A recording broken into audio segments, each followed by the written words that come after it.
They said I joke too much, that I don't fit the mold. But last time I checked, I'm the one still bold.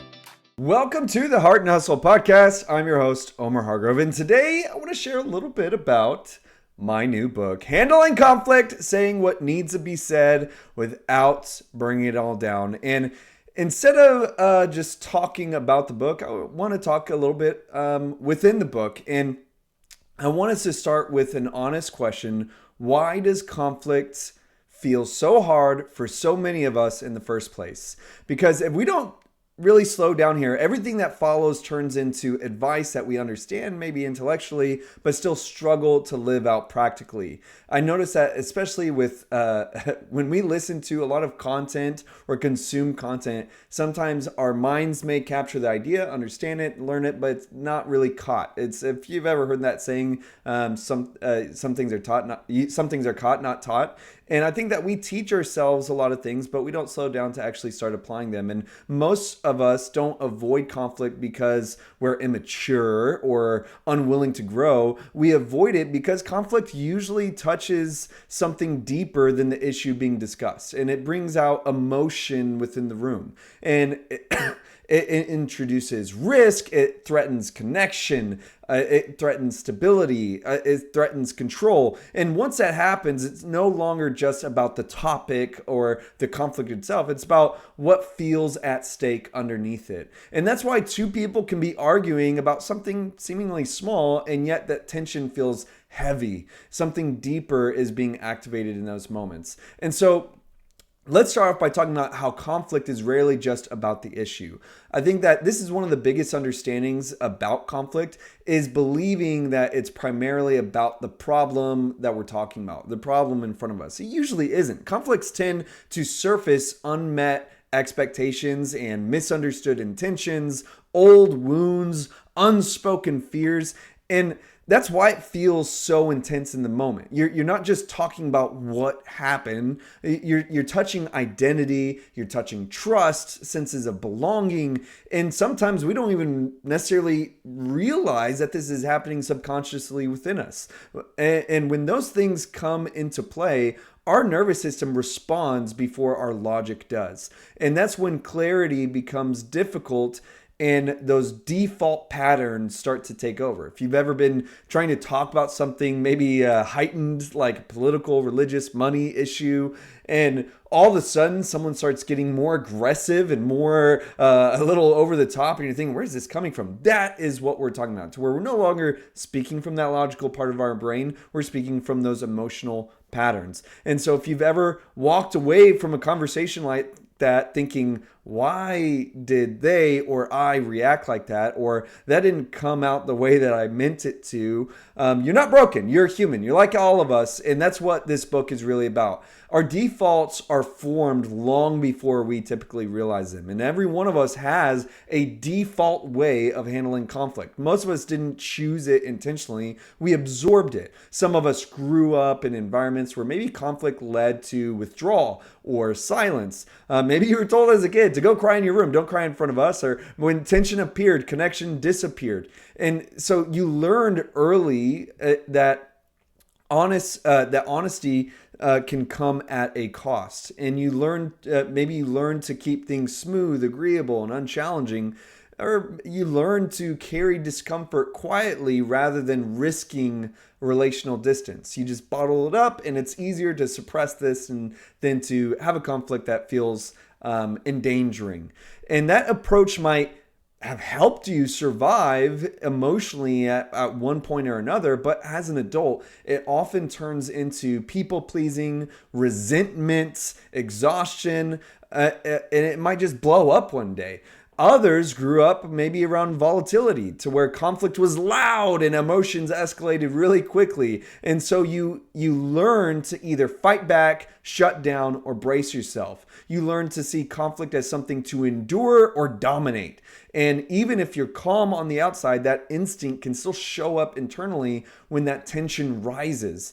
And And then there's also those who learn that the safest way to deal with conflict was to control it, to organize it, to compartmentalize it, to explain it thoroughly, to resolve quickly, to keep emotions contained and outcomes predictable. And that could look mature or composed, but often it's driven by deep discomfort with uncertainty. And all of these responses are learned, and most of them made sense at some point in our life. But I want us to now understand why conflict feels threatening. Conflict feels threatening because it removes certainty, and you don't know how the other person will respond. You don't know if you'll be understood. You don't know if the relationship will feel the same afterward. And when relationships matter to us, that uncertainty can feel unbearable. It can feel like a very breaking of our safety net. And so instead of approaching conflict as a process, we approach it as a problem that needs to be neutralized quickly.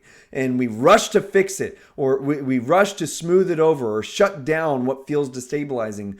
But what we're really trying to do is regain that emotional safety. And again, the problem is safety built on avoidance is fragile. So it's like the idea is like, let's just not fight. Let's just not talk about it. Let's just throw it, forget about it. Well, you're just trying to sweep it under the rug. It's like the idea of, if you've ever had to do any kind of anger management, I had to go through anger management as a teen. And then I also taught anger management as a young adult. And one thing I would always say is that to think that like, it's not about, I'm never going to get angry again. You're bound to get angry. And it's the same with conflicts. You're bound to have more conflicts. And so avoiding them is not the answer. It's learning how to address them and handle them in a healthy way. And the slow cost of avoiding conflict often feels like the most loving option in the moment. It feels patient and it feels kind. It might even feel mature. But over time, the avoidance still creates distance. You stop saying what you actually think. You start rehearsing conversations internally instead of having them out loud. And you start making assumptions instead of asking questions. Eventually, resentment will most likely build, not because the other person is malicious per se, but because honesty never had the space to really breathe. And relationships don't usually break because of a hard conversation. They usually fracture over time because of many conversations that never happened. And when conflict comes out sideways on the opposite end, some of us, so we talked about avoiding conflict, but let's talk about when we don't avoid it, or some of us don't avoid it, we just delay it, and we tell ourselves it's not the right time right now. We say that we're being patient, but what we're really doing is we're subconsciously stockpiling our frustration. We are positioning ourselves to be emotionally bankrupt at some point, and at some small moment, the floodgates are going to open. And that comes out, what comes out isn't just about the present issue. It's usually about everything that's been held in over the years. And that's why explosive conflict feels confusing afterward. And you wonder, how did that escalate so quickly? Where did all this come from? It wasn't quick. It wasn't that it was quick. It was cumulative. It was building up. It's retroactive. But conflict doesn't just go away when we bury it. It is still alive and breathing beneath the surface. And while that kind of release can feel honest in the moment, like, oh, I'm finally getting it out, it often leaves a trail of damage behind that takes far longer to repair than the original issues would have. And so, moving into control can feel also calm, but still be fear driven.